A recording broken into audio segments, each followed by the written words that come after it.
right? Yes, the shiny stuff is cool, not knocking that stuff, but really there's something more meaningful what you want probably than just a shiny thing, and what is that thing for you? So, let me start by saying, do you think this guy is particularly credible? So when I started my property investment journey, I was 21, 22 at uni. My life consisted a lot of this, raving, parties, and coaching cricket. So in my head, when someone said, you can go and buy loads of houses, it doesn't matter if you haven't got any money, I was like, this is kind of rubbish. So tonight I'm going to be showing you how you can build a portfolio. When I started, I went out and bought like 20 flats and houses in the first 2 years. But I say that in that there's nothing special about me. The amazing thing about property is that anyone can achieve a great result just by following the process, right? You don't need to be Steve Jobs or Zuckerberg or revolutionise an industry. Literally, learn a model, do what the model says, and you get some cool results. Does that make sense? Yeah? Okay. So, HMOs enable you to make a lot of money, right? So if you've got properties, or even if you don't, HMOs are a phenomenally effective way for you to build up your income very quickly. So give me a quick show of hands if you want to make the most amount of money from every property that you'll ever own. Obvious, right? In terms of your time, especially if you're part-time or you haven't got loads of time, you want to maximise the return on the time that you invest. So show me a hand if you want to maximise the return on the time that you invest as a property investor. Confused myself. And I'm sure you guys know there's not enough houses being built, right? So population, there's more and more demand for houses out there. So not only can you make loads of money, but you can also make a massive difference to the communities you live in, providing really affordable, high quality housing. So show me a hand if you not only want to make money, but you want to make a difference too. Sweet.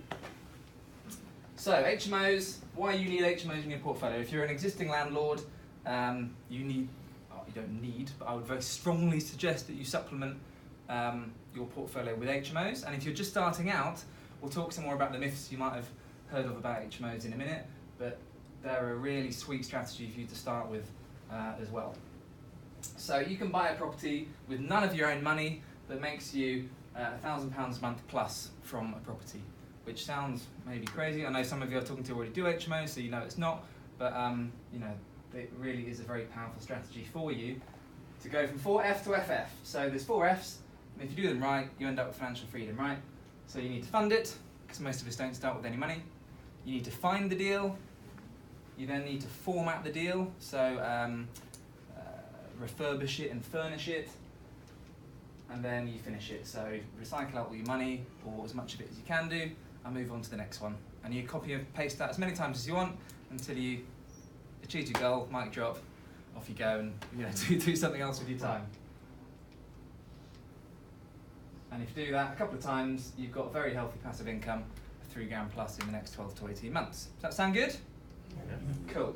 So I don't really want to talk too much about me. I always try and give as much content as I can do. If we have some time later, we'll talk more about me. But my reason why was I love travelling. A load of you follow me on social media and see that I love to I've got the hustler business side of me, but I've also got the hippie, want to be on a desert island in the middle of nowhere by myself, doing the meditating, the yoga, all that kind of stuff too. So to me, HMOs enabled me to combine the two, which is, yes, I like the business and the growing, but also getting off the grid and genuine passive income and helping my mum, supporting her every month. So yeah, this stuff is not about me, it's about this stuff works. So Patrick went and did 8 HMOs in about 18 months, all that he owned, started without any money.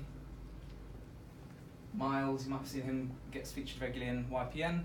One of my mentees, he buys a lot of houses using this strategy, so there's nothing special about anyone who gets results. Doesn't matter who you are, where you are, what limiting belief you've got in your head about you're different to everyone else. It's alright for her because she's got money, it's alright for him over there because, I don't know, maybe you can come up, maybe shout out some excuses as to why you're different to everyone else.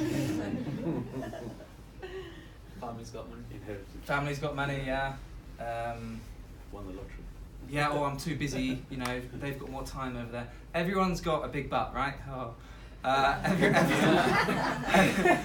Everyone's got a reason why they're different to somebody else. So what I'd encourage you to do is don't make yourself wrong for having that thought, but just accept that it's not you, and you can act in spite of it. So, for example, if you want to lose weight, how do you lose weight? 2 things. Eat less, exercise. Eat less, exercise more, right? You guys are geniuses. Does it really matter if you don't believe that you're going to lose weight, but you're exercising more and eating less? If you're in calorie deficit, whether or not you believe in it, you're still going to lose weight, right? The same with this stuff. Sure, it's even better if you can, The Secret and Law of Attraction and all that kind of stuff that on top, but as long as you take the actions that you need to take, you're going to get the same results. So just follow the process because it really does work. Does that make sense? Yeah. Yeah? Okay, and if you don't, and you want to go back to doing this stuff, that's cool too. Some people are really happy with, some people love their job, and you're very much in the minority, and that's good on you. But what happens if your income stops coming in? That might not be your fault. Maybe your boss fires you, or what other reasons could your income stop coming in? Is that your boss? You look like, what? Don't give me any ideas. What reasons do you think might... You get ill. You get ill, very good. Fall off your bike. Sorry? Fall off your bike, break a leg. Yep, so you can't work anymore, very good. What else might your paycheck stop coming in? Redundancy. Redundancy, yeah. Company folds. Sorry, company folds, yeah. Your boss is a what's it, and fires you unfairly. Loads of different reasons. It might not be your fault at all, but your income stopped coming in. All of a sudden, you get in a pickle. So that was basically the subject of the TED Talk, was designing a dream life through passive income, and encouraging people to think, what would you want your life to be about if money wasn't an object anymore?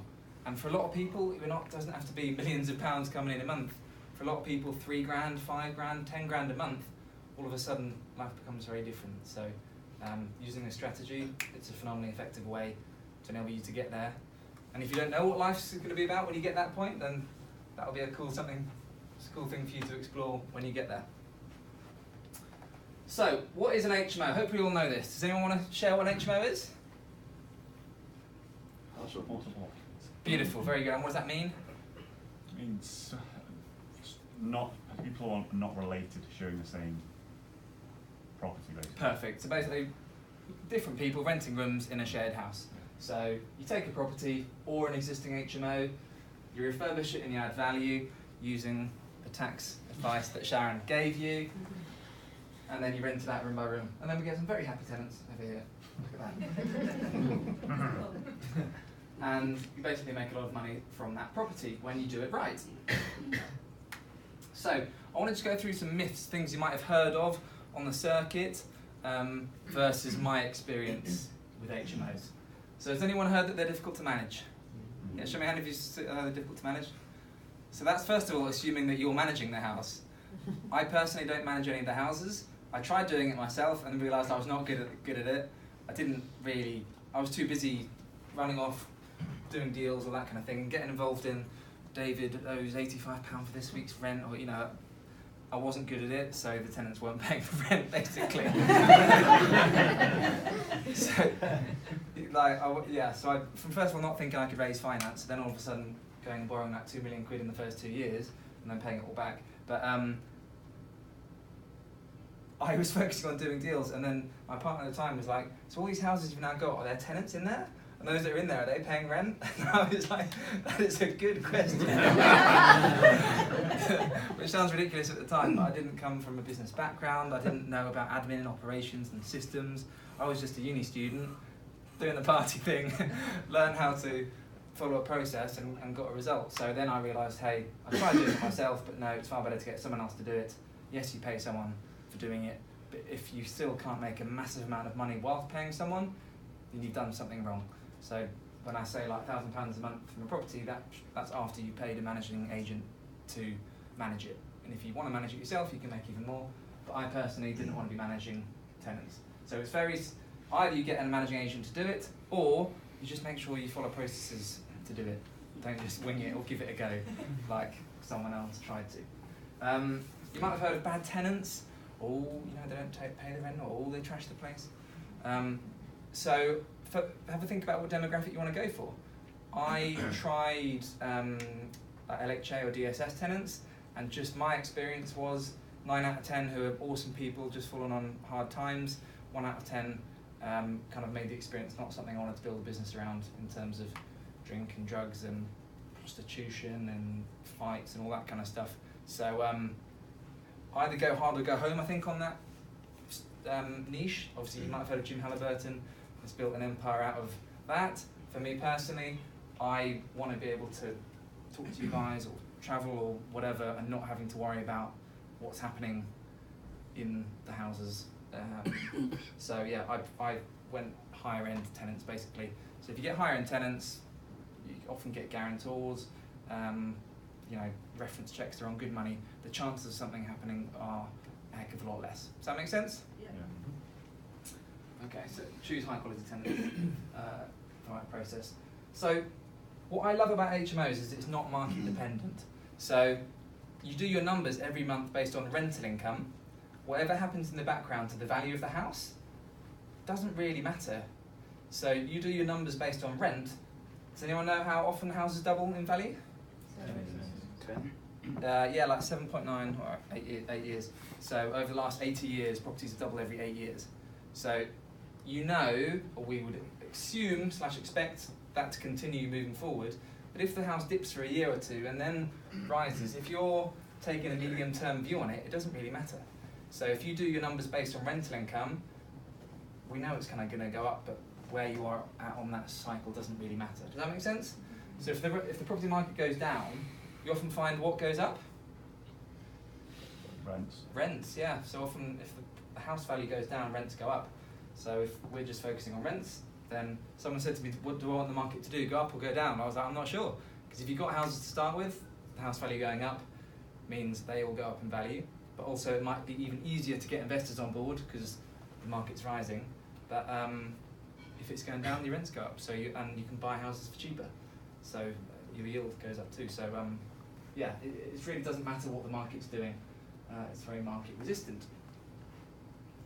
Okay, I think hopefully we all understand this one, but do you think you need lots of cash to buy houses? Anybody want to admit to that? I even though I heard this stuff for ages, I was like, no, it's rubbish though, isn't it? You do. But I couldn't get my head around it. Why would someone want to work with you? So whatever, insert your circumstances are. But mine was 21 or 22 at uni, no clue about property, not much of a clue about life. Why would anyone want to invest their hard-earned money with me? But the reason is you can help them achieve more than they could do by themselves by working with you. So it's a no-brainer for them. They can either have, you know, a smaller cake or a much bigger cake and get half of it. We'll talk about loan structures later. But they'll be left with far more by working with you than trying to do it by themselves.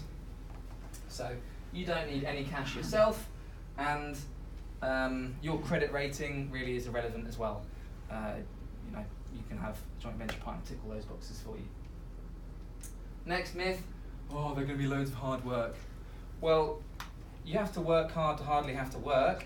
Like, you've got to do the setup in order to, if you want £1,000 a month from a house for the rest of your life, plus capital growth, like, there's no amount of law of attraction you can do, or, you know, until a Ferrari arrives outside your front door. You've got to put in the work, yeah, of course, but it's not massively difficult. You do it part-time. If you're full-time right now, do it part-time alongside whatever you're doing.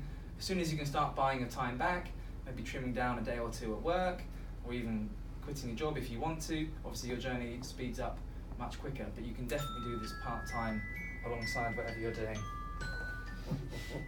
That's right. Nice. Sounds like a Christmas. Like a backing band. What's her name with the red dress? Mariah. Right, there we go. We can do PPN karaoke later. So risky. So what I love about this model is, okay, so you have 6 tenants in a house, right? If one of them's not paying you rent, how many are still paying rent? So instead of making £1,000 a month, say you're making 500. Like, you know, boo-hoo, like things are still okay. If it's a single let and someone's not paying the rent, you've still got to pay your mortgage, maintenance, all the kind of costs associated with it out of your own pocket. So whether you've got arrears, tenants not paying you rent, whether you've got voids, whether the market changes and who knows what tax rules might change. Sharon knows, obviously, the Oracle. You're very well protected. So Warren Buffett's got an expression which is it's all about the margin of safety. So if you've got £1,000 net profit, a lot can change for you still to be okay. Whereas if you're making £150, £200 a month from a single let property, where you just rent it out to a normal family, something changes, all of a sudden you're in a very different position. So for me, it's very, very safe strategy. And the last one, the easier ways to build wealth. So rent to rent is a great strategy. You guys know rent to rent to HMO. So you rent a property from a landlord and then you rent the rooms out individually, or you rent it from a landlord and then you rent it out on a SA. That's great, but if you're trying to say make £1,000, get to £1 million net worth, lots of zeros. If you're doing that from rental income alone, it's going to take you a long time, isn't it? Saving all that up. But if you've got capital growth there as well, it becomes a lot quicker. So my definition of wealth is the assets you have minus your liabilities plus the cash you've got. So if you're trying to get to £1 million,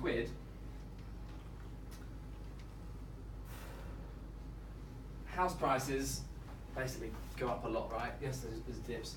But if you've got the option of renting a house or owning it, they'll both make the same amount of money, but why not get the capital growth as well? Because that's where you make far more money, is the capital growth, not just the rental income. So yes, you could have rent to rent and you could own a little piece of the pie, but the capital growth is like the whole pie. So you want to, where's the Australian?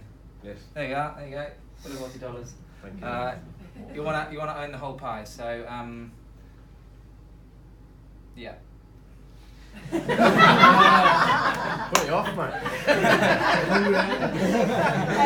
I will tell you, but I thought maybe it's a bit complicated. But let's say you want to get to £5,000 a month, right? We're going off piste, so bear with me.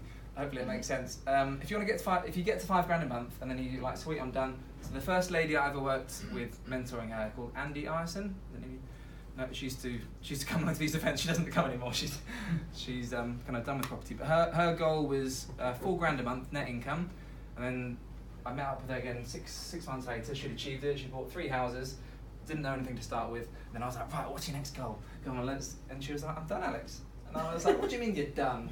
And then she was like, why do I want more? Like £50,000 a year net income. I'm perfect. Her passions in life were coffee, Pilates, and cycling, and she was like, I get to have a lot of coffee, Pilates and cycling for £50,000 a year net income. At the time I didn't really get it, but I do now. But so she got to £4,000 a month, but in 8 years time, even if she does nothing more, that net income basically goes up to like 12, hopefully this will make sense. So if you've got £3,000 a month of gross rent, you've then got a mortgage, let's just keep it simple and say £1,000, and then you've got bills and management and all that kind of stuff of another £1,000. So you've got a net of £1,000, yeah? You with me up to now? Yeah. In 8 years' time, the value will have doubled and the rent will have doubled. So this has now gone to 6 gross rent, but the mortgage, you're still paying 4%, 5%, whatever, that doesn't change. So you're still paying £1,000 a month for mortgage. And let's say bills have doubled as well, I doubt they would, but your net income's now £3,000 from that same house. And it's doubled in value, so your £200,000 house that had £50,000 of equity has now got £250,000 in equity, so you can recycle the money and go bang, bang, bang, bang, bang. So from having one net income that she had of £4,000, in 8 years' time, her same portfolio could make her like 12, 15, 20 grand, not by doing a single thing more. Does that make sense? Yeah. Hopefully I didn't confuse people. But that's why it's so important to own the house, because by doing nothing more, the value, you make so much more money. Okay, so if we've established we want to own the property, then we now, yes, you can make a single let, and for some single lets, 200 is definitely the higher end of the scale. Why not make loads of money from the same property, or from a similar amount of work? You want to maximise the return on the time that you invest. So yes, I've gone on to do bigger deals. So this I made into a 9-bedroom HMO and 4 flats. This one I made into 10 apartments. And when you do big deals, you can, that was it before and after, you can go on to make good money from them. So bought this for 120. Actually in the process now of selling it. It will be exchanged. Completions in about 2 weeks. Selling it for 735. So there was a lot of profit to be made in there. But I thought that just because I could do big deals that I should do them. Like I see other people on Facebook and they've got this, and I'm like, oh bloody hell, what they're doing, I need to do it, so I miss out, and I can do it, and then I kind of realised, what's my reason behind doing this? For me it's freedom, it's simplicity, and it's the income. So HMOs, each HMO deal is extremely simple to just do. You buy a house, yes there's some analysis in terms of choosing the right area and understanding what the rooms are going to rent out, all that kind of stuff, but there's not really a lot to go wrong. When you start doing big deals, there's a lot more to think about and a lot more moving parts. Buying an HMO, depending on your area, maybe you're leaving no money in it, maybe you're leaving 20 grand in it, 30 grand, whatever it might be. But to then get £1,000 a month plus from that property, the returns you're making are 20, 30, 40% net return on your money invested. That's crazy. Plus capital growth in the background. So for a very simple strategy, I love HMOs, and that's why I keep coming back to them.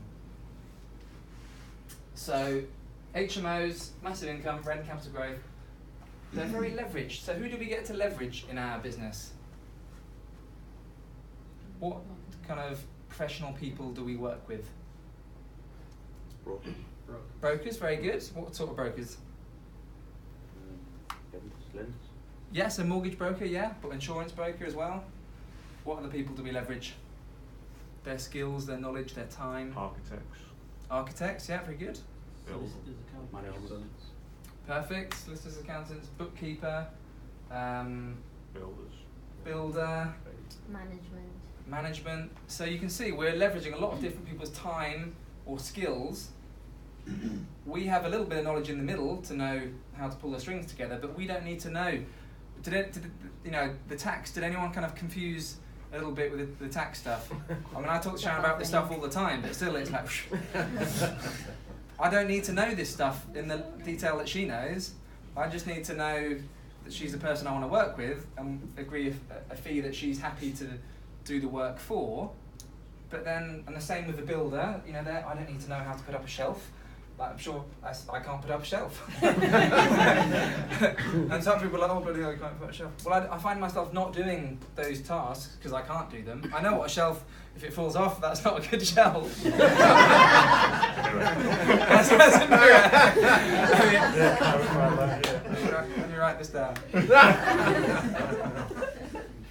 You don't need to know everything, you just need to know a little bit to put all the strings together, like a conductor in the middle. And in terms of it being passive, well, it is extremely passive. So you've got your house set up, someone else is managing it if they are, you get sent a rental report once a month, you check the rental report versus the amount they've actually put into your bank. There might be a question there for you, or this room's been empty for a few weeks now, how many viewings have we had, or something like that. But there really is very little to do. I like to go and see the houses every 6 months just to see what they're like and just kind of keep the agents on their toes. If they know I'm coming around, they'll probably keep it a little bit better. But it is extremely passive. And the third reason we already spoke about, but they're very safe in terms of we're putting a creative spin on a very safe, secure business model. So has anyone heard is anyone a Cockney in the room? No? Right. I was going to say, do the safest houses kind of... safest houses is an expression for a reason, right? People invest in the world all over, come to the UK because of our consistent capital growth. So yes, we're taking a house and we're doing something slightly more creative to it in terms of renting the rooms out individually, but it's a very safe, secure business model. And the demographics of the country, people are used to living by themselves now. We don't live with aunties and uncles and grandparents all in one massive house. Costs of living are going up. The ratio of money need for a deposit versus their income is rising and rising.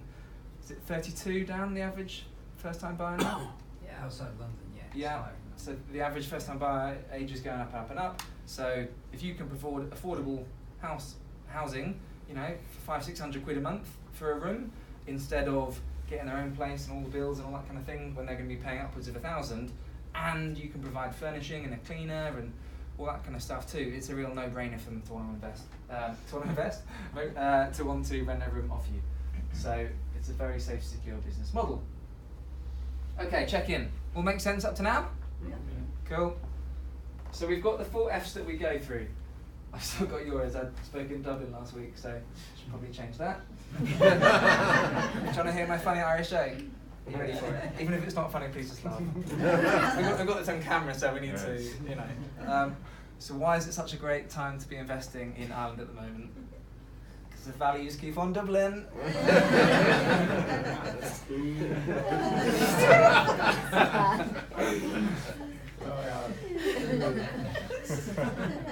If I've got any credibility left, I'll keep going. So your 4F to FF, you first of all need to fund it. So how are you going to structure that deal? We'll talk about that in a second.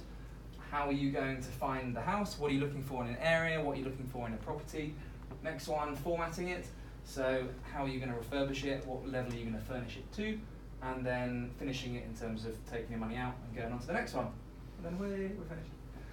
So yeah, so funding it. So you need to source and secure finance. Obviously, you can get some of that from the bank. You can get some of that from a private investor. So there are 4 main ways for you to structure deals. I want to go through in detail 2 of them today. So the joint venture model and the loan model. So the joint venture model, this is a house that I did. Don't get hung up on the numbers. I've got mentees doing this in central London at 500 grand purchase, and people doing this in kind of a Grimsby equivalent on 70 grand. So wherever you're at in your area, don't get hung up on the numbers. These are just numbers for this purchase. So bought for 155, spent 75 on it. Purchase costs in there, so your stamp duty and your accountants and legals and all that stuff. So on this deal, we've invested 250 grand to get to this point. You all with me? Cool. We then get it revalued. We go along to the bank and they revalue it for 330 grand. Now, I would actually say on this house, it's in a lot of areas, the valuation will always sometimes be a little bit lower than what it would sell for. They sometimes can be a bit conservative. So yes, there was a good chunk of uplift in there.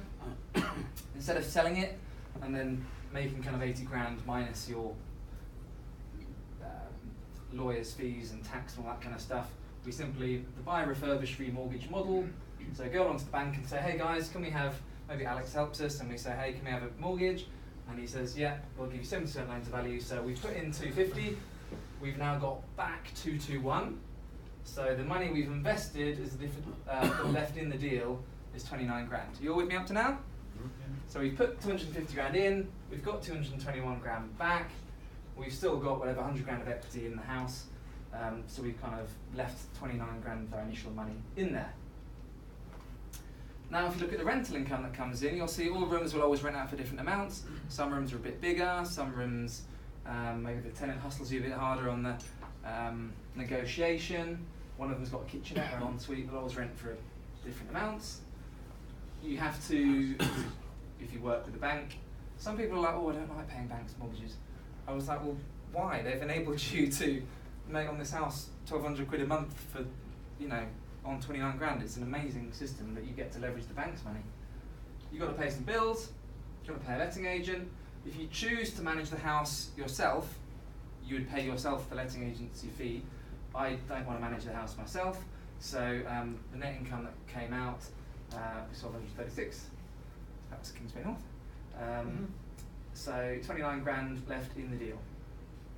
So why is this a good deal for the investor? Well, me and the investor, I have the knowledge, he has the money, and I have the time. So he puts in the money, I put in the time and the knowledge, and then basically I'm able to make him far more money than he could make by himself. So we each get £618 a month.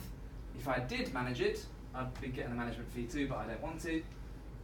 So why is the investor happy with giving away half? I couldn't get my head around that at the beginning. Well, the investor is happy because he's getting, slight typo, but he's getting 7 grand a year on his 29 grand, so he's making a 26% return on his investment. You all with me?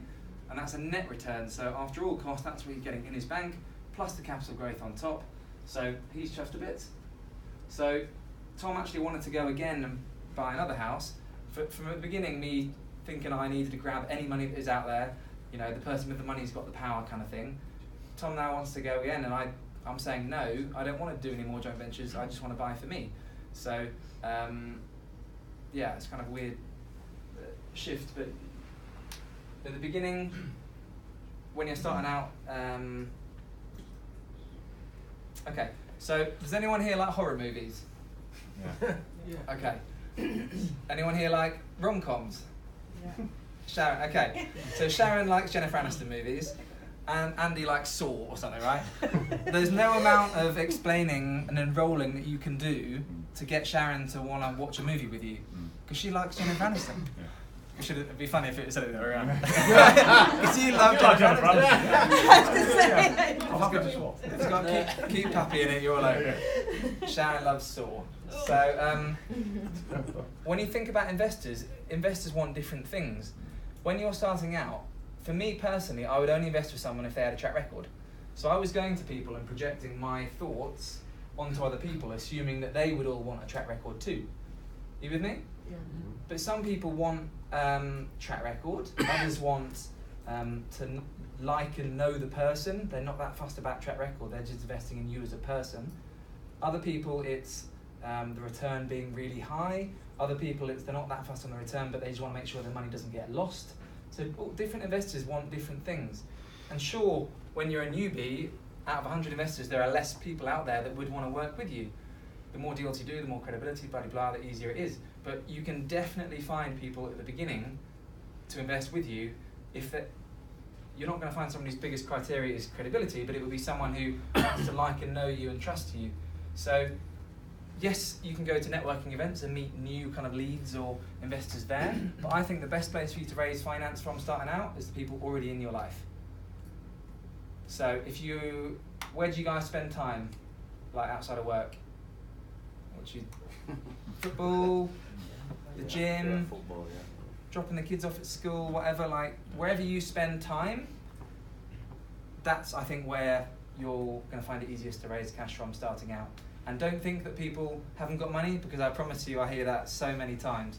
Every person I'll kind of mentor or work with, oh, it's different for me because I come from a poor town, no one's got any money, or I don't have any hobbies and no one knows me. Like, I promise you, no matter who you are, where you are, people know you and you can raise finance from them. Does that make sense?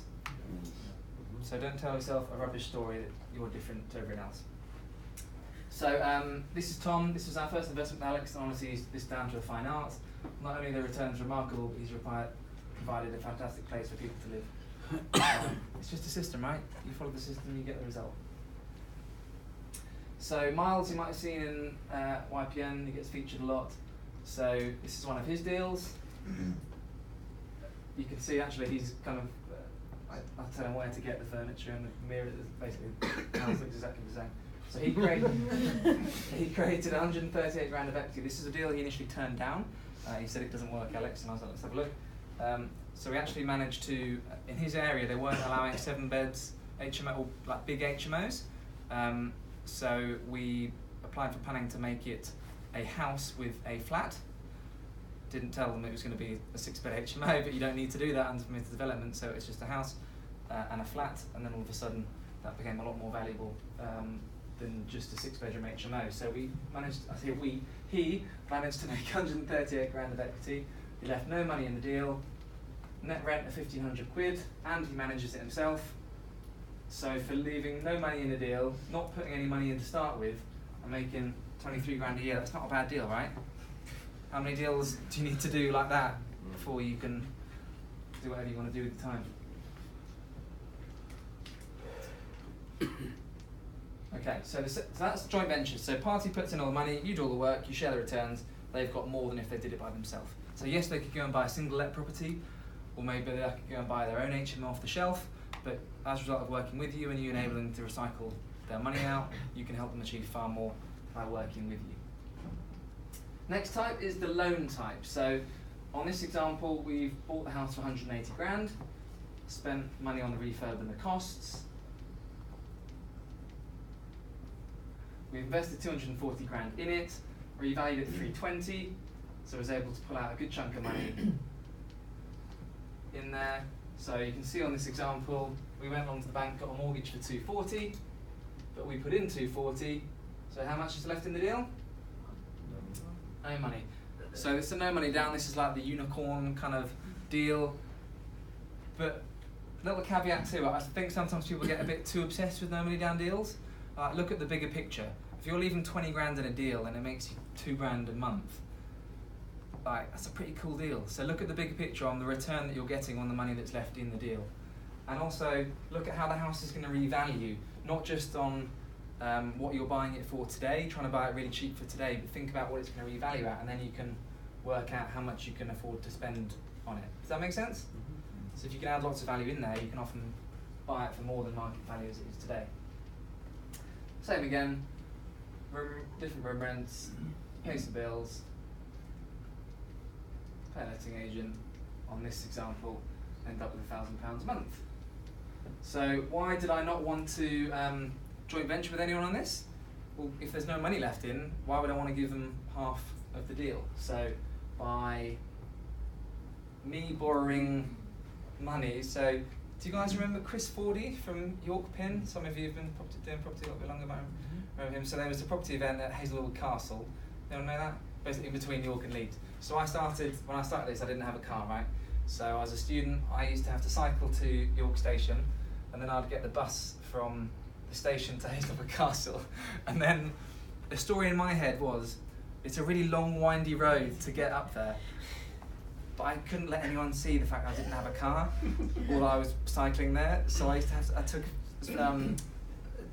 change of clothes and trainers, and then put my smart shoes in my bag, and then I went cross country hiking across those farming fields to get to Hazelwood Castle. And then Chris said to me, "Alex, you've left your diary here," and I was like, "Bloody hell, I'm gonna have to go all the way there." It's only like a 20-minute drive, but it ends up being like a 2-hour schlep. I was like, "Please, can you bring it to me?" He was like, "Oh, I'm actually just passing by your house." This was on a Sunday, so I'd normally go to events. I'm dressed up really smart, and this I was wearing board shorts and a vest, and he was like, "Come downstairs, I'm outside your house." I was like, "Oh no." He was like, "I'm in a hurry though." So I ran downstairs, and he was like, "Oh, you look a bit different." And he said, "How are you going?" And I said, "Yeah, I think I found this deal, but I haven't got any money for it." Why am I telling you this? Oh yeah, so I think it was this one. I think but I haven't got any money for it. And he said, "Well, tell me about it." So I told him, and he said, "Well, I know someone that's got some money. Maybe you should talk to him, and maybe he can lend you the money." So then next day I spoke to the guy, and he said he'd lend me the money. And I was like, "Oh my God, this person wants to lend me money. This is ridiculous." So then my friend called me up, Hamish from Australia, and he was like, "G'day, mate." And I was like, "Oh, g'day." And then he said, "How are you going?" And I said, "I can't believe this person wants to lend me money." And he said, "How much is he lending?" And I said, whatever it was, 90 grand or something. And he said, "Oh, okay, put me down for 60. And I was like, "What do you mean? I'm not pitching you, you're a friend, I'm not selling at you." He was like, "You're being really weird. I've got some cash, you can give me a return, right?" And I was like, "Well, yeah."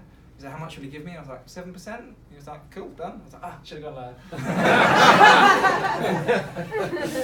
By borrowing Hamish's money for my deposit and the refurb was, that enabled me to, so I paid him whatever it was, 6 or 7% for the 6 months that I needed to borrow it. I paid him a couple of grand in interest, that he was really happy to receive, but I then was able to buy this house that made a no money down house for me that now makes £1,000 a month with 80 grand of equity. So if you can not joint venture and do it by yourself, then that's pretty cool to do that too. But if you're starting out, joint venture is a really lovely model to work with as well.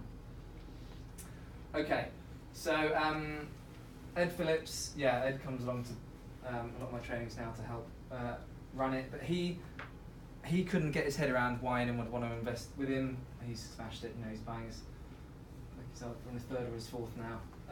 Doesn't matter. He lives in London, invests in Birmingham. A lot of London investors can invest in London, but you can get even higher returns up north. So we're very lucky, you guys who would want to be doing this up north. If you just go to London, to Blackfriars, PPN, or you raise cash very easily, take it up north, and the returns look instantly higher just because they're up north. So we've got loads of case studies on this, but basically you can add a lot of value if you're smart with what you're doing and not leave much money in deals. on this deal he left 40 grand in, which sounds like a lot, but then if he's making 1,300 quid a month from the house, you know, nearly 40% net return on the money that's left in. That's a pretty cool return that he's getting. Okay, so that's funding it. So finding it, you need to prove your area works. You need to do your research. It's not something you want to dabble with, right? You're not going to give it a go, see what happens. No, you're investing a lot of money. You need to do all your due diligence up front to make sure it's going to work. So it's not a surprise whether it works or not. It's just, you know, you've done all the research at the beginning. So you then need to find the right type of property. So you can, I like to go for six-bedroom houses. Does anyone know why 6 is the magic number? Planning, yeah, very good. So some Article 4 areas, Article 4 is when you're not allowed to make a house into an HMO without applying for planning. So I know Leeds has got some areas that are Article 4. Some areas don't have it, so you can just crack on. Some of the areas that do have it, they don't not want you to have planning, you just have to jump through certain hoops. So if you can provide parking, bikes, bin sheds, and the local vicinity of HMOs isn't too high, then they can often give you planning for it. Price, often you can buy these for kind of market value. It's more on kind of layout of the house or what you can do to it, but obviously if you can buy it cheaper, that's even better. And then going through the purchase cycle of it. So how it's not done, well, I wouldn't just like give it a go, see what happens.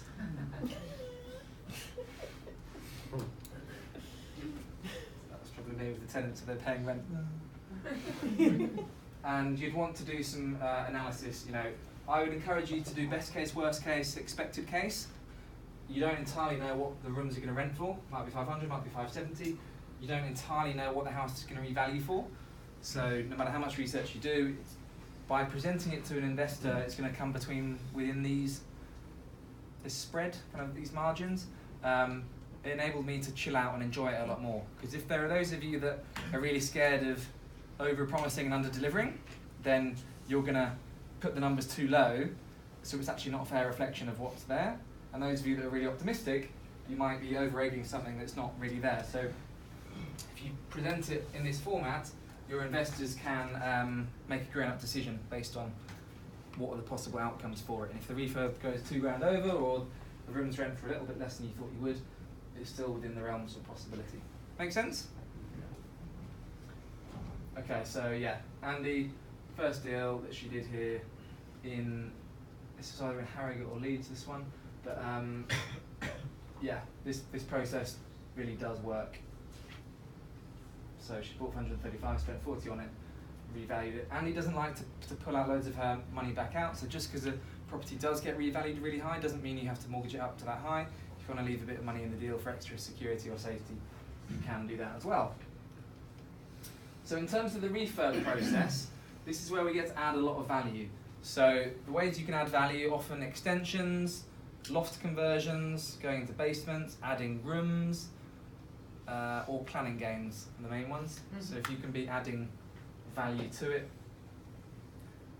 the value will go up. Even if you just swap an old kitchen for a new kitchen, I often like to buy run-down properties, because if it's an okay kitchen, you'll be paying a little bit extra for it to be okay.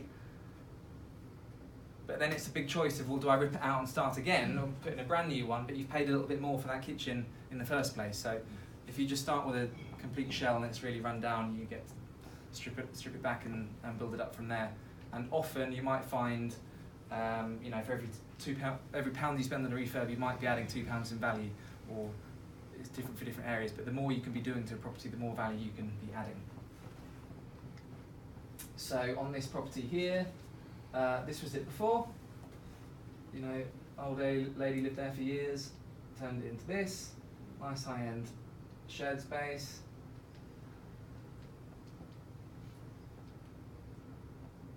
Then we've got, okay, is that the before or the after picture? I can imagine Lawrence Wellenbowen, you know, in a few years this is going to be fashionable, I reckon. Yeah, the carpet, yeah. So we turned it into this. Bathroom. So you can see it's all done nice and high end, but equally it's nothing life-changing. This is from onewall.com, the number onewall.com, costs 45 quid. I think it gives a nice kind of touch to the house. And yeah, those are numbers for it. So in terms of you being able to add value, so this is a house that I bought. I spent 15, maybe 20, maybe Sharon would know better, but it's 15, maximum 20 grand on the refurb. Basically reconfiguring it internally, we're able to add 90 grand in value just by doing reconfiguration. So when you get good at knowing how to chop up HMOs and add value, you can make a huge amount of money from doing so. This is another one I bought. Bought 141, spent 45 on the refurb, sold for 290, just by spotting other opportunities other landlords, especially other HMO landlords, can't. So you know, if you're buying a 3-bedroom or 4-bedroom HMO, but maybe they haven't utilised all the space well, or you can add an extension on the back. The extension might cost you 20 grand, but in Leeds I know you know, your revaluation will be about 50 grand higher for being able to provide an extra bedroom. So if you can buy a small property to start with, reconfigure and extend, you'll be able to add a lot of value in the process of doing so.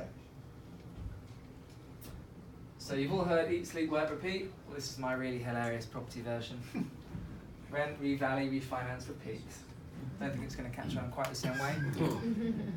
But to finish it off, you obviously need some tenants in there paying you rent. You then need to get the property revalued. You then want to refinance the property, pull out as much of the money as you can do back out, and then you want to repeat that process. So if you do it right, you don't need him to collect your rent. It's not a model I wanted to go down. In Ireland I had Brad Pitt from Snatch. I gave the Irish gypsy accent a go and yeah. Level it. No, they found it funny. I didn't get beaten up. So if you do it well, it can be a very simple process. Yeah, it kind of works at the beginning. Okay, so whatever your reason why is, like for me, I got to try every job I could. So I cricket coached for years growing up. So this is me working in a bar, working in the city. So all the kids I used to coach cricket to, their parents got me internships at like Procter & Gamble or Citigroup or law firms, accountancy firms. So I've got to try all proper jobs. And then I don't know if anyone's been through this, but you then finally realise, I thought it was that job or that industry that was the issue. And then I finally realised there's only one common denominator with every job I've tried. I can't blame anyone else, it's me. So I then had the scary thought of like, bloody hell, you watch these things on YouTube, right, of motivational, like life can be amazing. And I was like, well, that is definitely not my experience. I'm doing a job I really, hate's a strong word, but I think if you do it for enough years, then you start hating it. But for, the frustration or the annoyance or the anger of like, wow, maybe this is, I just have to resign myself to this is going to be me for the next, the last job I did, they said, can you see yourself doing this for the next 50 years? I was like, what do you mean 50? And they were like, well, when you get to retirement age, you're not going to be retiring at 65, are you? And I was like, that is a big question to ask. Well, the answer is no. For starters, they were like, I don't think this is a job for you then. I was like, I think you're right. And they said, why are you smiling? And I was like, well, you've helped me see something in me that I couldn't see in myself. Like, has anyone read Rich Dad Poor Dad here, yeah? If you haven't, you've got to go and read the book. When you read it, it's so obvious, but until you've read it, you couldn't kind of act on it. And when they said, I think you need to do your own thing, I was like, I think you're right. So I went home that night, Googled, how can I be my own boss? Came across Rich Dad Poor Dad. Then came across Progressive, stripy shirt. So then ran to the back of the room at a Progressive event and spent money I didn't have, my student loan, my student grant, because mum was kind of not mentally ill there, so I was on the full means tested grant, took out a credit card and ran to the back of the room and signed up with Rob. Hey! So I spent 16 grand then, which was a massive amount. And I knew that if all the difference between me and those guys up on stage was knowledge and action, if I paid to learn paid to learn what to do, and I take action, I'm going to get the same results. And the crazy thing about property is it is just about you taking results. So I got some cool results, right, in terms of running out, buying a load of houses, and all of a sudden, from my student dorm, life kind of changing quite quickly. But it wasn't until I did the TED Talk that I realised, Alex, you're making your life all about you. There's only so many beaches you can sit on, or like, it was all about me. Then I did the TED Talk and like tens of thousands of people got in touch saying, oh my God, this is amazing, you need to teach me this stuff. And I realised I need to get out of my own head now and start focusing on helping other people. So, poor dad, yeah, you know, the portfolio's done pretty well. Oh, this is funny. So, you guys know Rob and Mark, right? You've got Rob's the salesman, and he's like, so Katrina, who I was with at the time, we won the Investor of the Year awards, and so Rob's looking at this like, there's a check for the winners, $5,000, good publicity, good sales, good marketing. Like, he's really happy. Then you've got Mark, who's the numbers guy. He's absolutely disgusted. He's like, has anyone captured this? Can we change our mind? Yeah, and kind of did the TED Talk, so clicking. So yeah, those of you who've seen me on social stuff, like I love to combine getting off the grid, doing the hippie kind of travelling stuff, but this is for me, right? This isn't for everyone. Do whatever you want to do. If you've got a charity that you really want to, I don't have kids, so maybe you want to spend more time with your kids, like whatever your reason is, it's not about the shiny stuff, but it's about what you want to do with your time. And yeah, for me it's combining travelling and property and doing more of this stuff. So there's absolutely no hard sell here whatsoever. I teach people how to be financially through HMOs. I'm not good at accents. I'm not good at a lot of things, not good at managing houses, but I am very good at helping people become financially free in a very short period of time. So if you're interested and want to know more about HMOs, then come on my HMO Discovery Day. So hopefully you feel like you've got some value from today. That will only continue. So there's next dates in York, we've got Saturday the 4th of May, or we've got in London, Saturday the 16th and the 20th of April. It's £100 plus VAT to do that. So it's a full day, get lunch included, basically going through anything and everything HMOs to enable you to decide, is this a strategy I want to be using to get me financially free? So we'll go through model in a lot more detail. Those of you that already experienced HMO landlords, I love to work with you guys, helping you go to the next level, because there's so many things that I've learned the hard way and so many mistakes I've made to help speed you up even quicker. So we get a lot of experienced landlords coming along as well, experienced HMO landlords. So the best £50 I've ever spent, well, there you go, so he took the special offer. So if you guys take advantage if you guys give me a shout tomorrow, it's £100, Mo will sort you out today, 50 plus VAT. So value of the day will exceed the outlay enormously and couldn't recommend more. So I don't want this to just be a theoretical thing of like, oh, HMOs sound nice, or I'll get around to that at some stage in the future, or, oh, he was alright. Like, please do something with it. So I'm just reading the quote at the back. Yeah. You know when you go and do something and then it's like, it eats you up even more inside because you know you should have been taking action on the stuff you've learned. So £50 plus VAT, please come and let me share with you in a huge amount more detail how you can get stuck into this stuff. You know, Miles gets featured very regularly on YP, and I've got some really lovely mentees and case studies. One guy's got 325 employees and a £30 million company. But whoever you are, if you're a student, if you're you know, just starting out property, this is Miles' dream, just travelling. So he spent 5 months travelling last year. He did the Mongol rally, so he got into some crazy situations with armed Iranians and all sorts. But that's what lights him up. Whatever your reason is why, please let me add you to my honours board of results, and just have a think about what it would genuinely mean for you if you want 3, 5, 10 grand a month coming in, because I'm not like an HMO person. I spent a long time looking at the different income generating strategies, then took a long time to choose HMOs. They're a phenomenally powerful way for you to achieve your goals, not just short term but long term too. So please see Mo and sort yourself out and book one now. Thanks very much for having me. Thank you, Alex.